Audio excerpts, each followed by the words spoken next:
Hey, everybody, it's me, Steve Schnee, Hey everybody, Sal Baglio. And Bruce Brodeen. and you are watching Skips and Scratches. I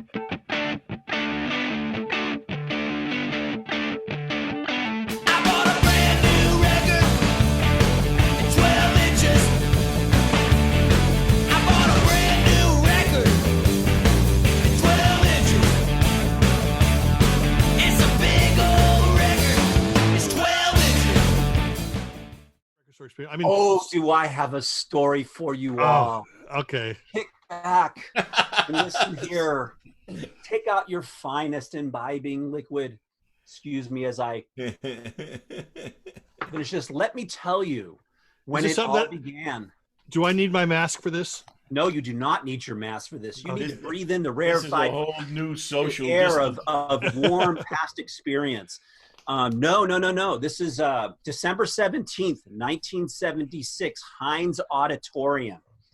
There was a benefit show with Gordon Lightfoot, England Dan and John Ford Coley, and Donny and Marie Osmond. And I won tickets. To me, that's a triple bill from heaven. I mean, come on. So let's go back to December 17th of the winter. And this band was playing, and walking out of the Heinz Auditorium across the street was a sign that said Zounds. Do you remember Zounds, I Sal? do, yeah, yes. Zounds. It was only around for a short period of time, but I didn't know this. I'm 14 years old. And it's a little sign, and it's after the concert, and I walk up the stairs. It's still open, neon sign, and I walk into this little record store, and it's smoke filled, and I hear this strange music, and I do mean strange. I'd never heard it before. I really hadn't heard this before, and this guy was playing. Wow. And you might remember, Sal, Zounds was legendary. They played jazz all the time. I had never heard jazz before.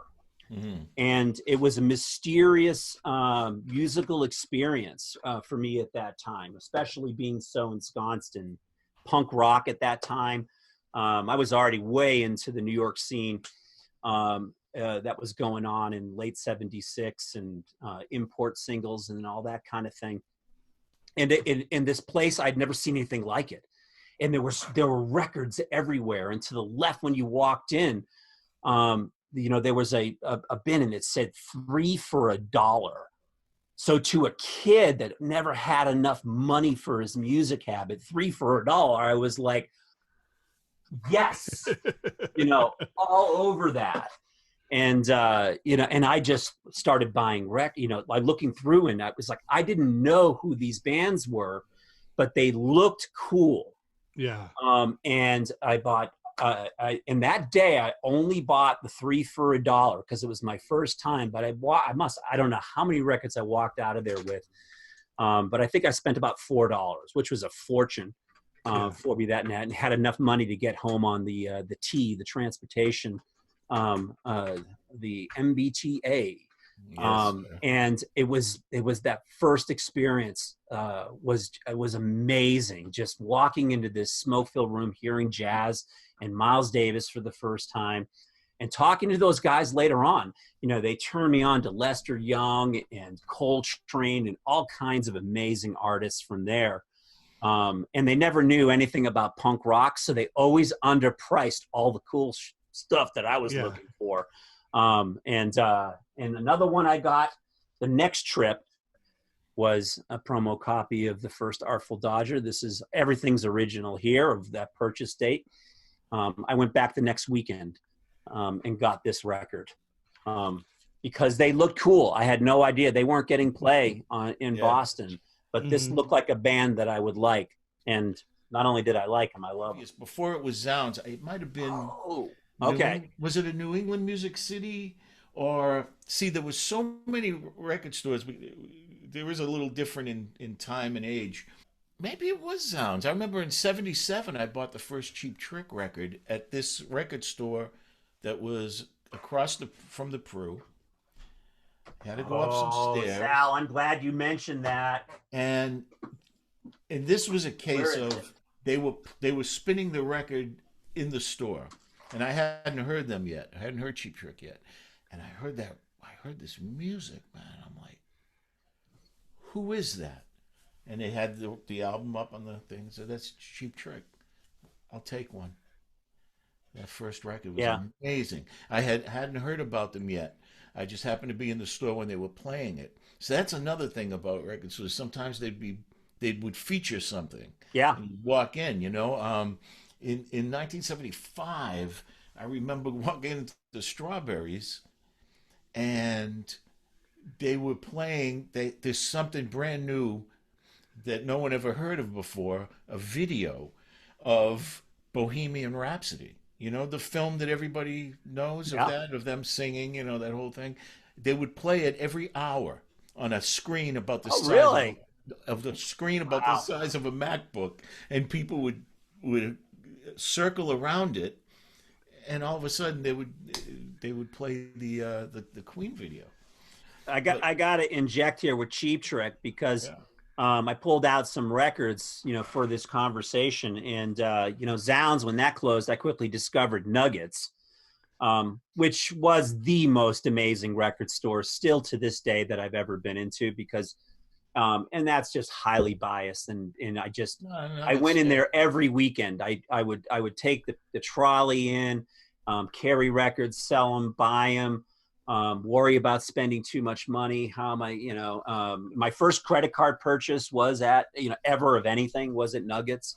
But one of my favorite, I got so many things that I've saved from Nuggets, was before they knew Cheap Trick. This is the original that I bought, the promo, there, you know, stamp promotion there in sometime early 77, of this. And again, I had not heard them. BCN really wasn't playing Cheap Trick that I can remember. But of course, how cool does this look? I mean, this was a no-brainer for 99 cents. And this began my obsession. And I bought when Heaven Tonight came out, of course, I bought In Color too. I got the promo at Nuggets for $2.99, which was a lot of money. There, like the week it came out, somebody dropped it in there. But my first connection to this record, Steve, is similar to you in that I studied this album. There's not a lot. There's so much credits and information that were on this, but this was the album that created an experience of valuing the producer. And Jack Douglas and Jay Messina engineered this record. You know, from that, I always looked for his name on any record from that time forth.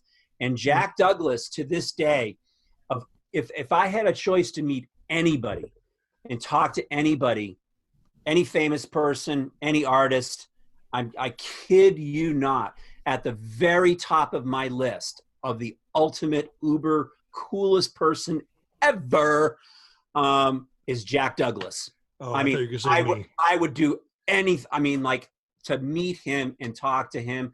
Seriously, go YouTube and listen to the interviews. And there's a great podcast with Bob Lefsetz. And just listen to this guy and his story. He is the coolest guy ever. Sal, did you ever do what Bruce and I have mentioned? Did you ever go in and maybe base a purchase because it was on a particular label, or because it was produced by this person, or anything like that? Or were you kind of buying blindly? You know, there was a period of time where I was where I discovered what they call prog music, you know, Yes, and King Crimson and early Genesis. So then I would go and look for bands that were connected to that somehow, but not necessarily for producers, you know. Christmas in '72, Close to the Edge was, you know, my Christmas gift that year. You know, that was, you know, my older brother was listening to Yes already, but, you know, I had to have my own copy of you know, Close to the Edge. Speaking of Christmas, non-Christmas music, Christmas, I remember Christmas of 1980. This is a little bit beyond, our younger years, but I really wanted the Jam sound effects, and it was not released in the U.S. yet. My mom had sent my brother to Tower Records to pick up the import copy, and of course, my brother wouldn't tell me whether he picked it up or not. It's just, well, you have to wait till Christmas. I don't know. So what I would do when nobody was home, I would come home from school, and I knew that I had 10, 15 minutes before my little sister got home or whatever. So I'd go to my mom's closet. And back then they had those like cardboard sleeves that looked like they were wrapping paper, and you sort of taped down the edge and flipped it open and stood the album out. And my parents would reuse those every year. I remember that. And what I did is I went through and I go, oh, no, that's Dana's. Oh, no, that's Mike's, whatever. And I went through all the LPs in the closet until I found sound effects.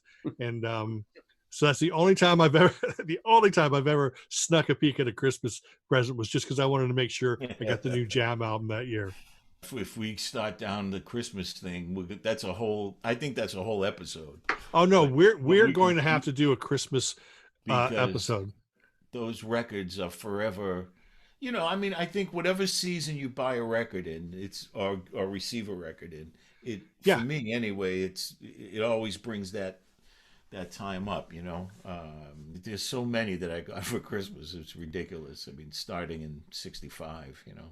Yeah, birthdays, Christmas, it was fun because I usually, apart from the Jam sound effects, I usually never got what I really wanted for Christmas.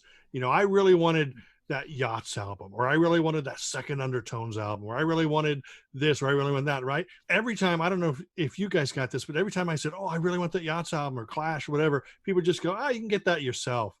It's like, if I can get it myself, I would already have it.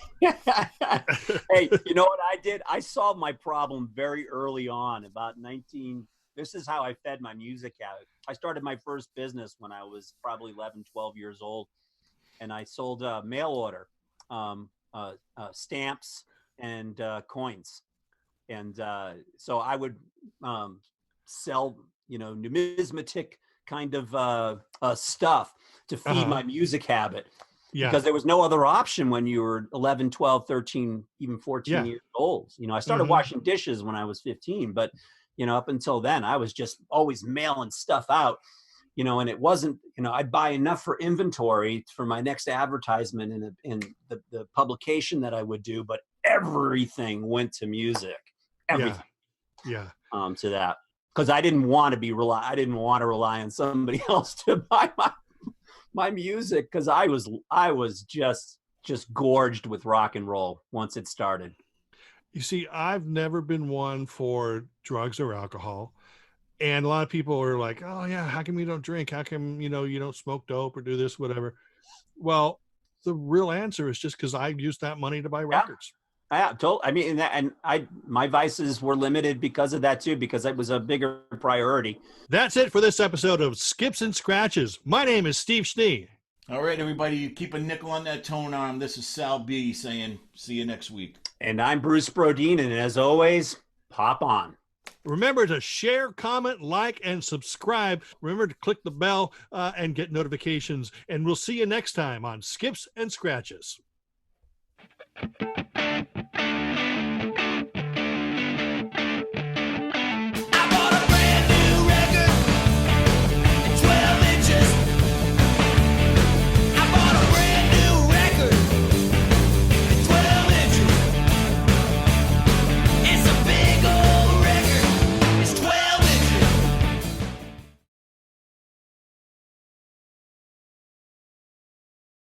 And the next thing I wanted to show is I've got this Wink Martindale soda.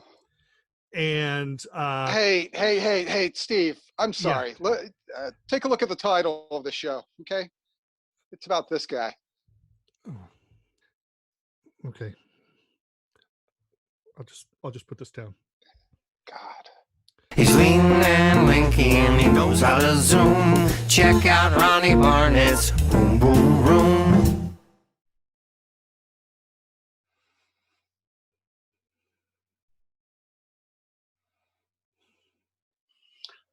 I think it's time we knocked it right in the head. Oh, oh.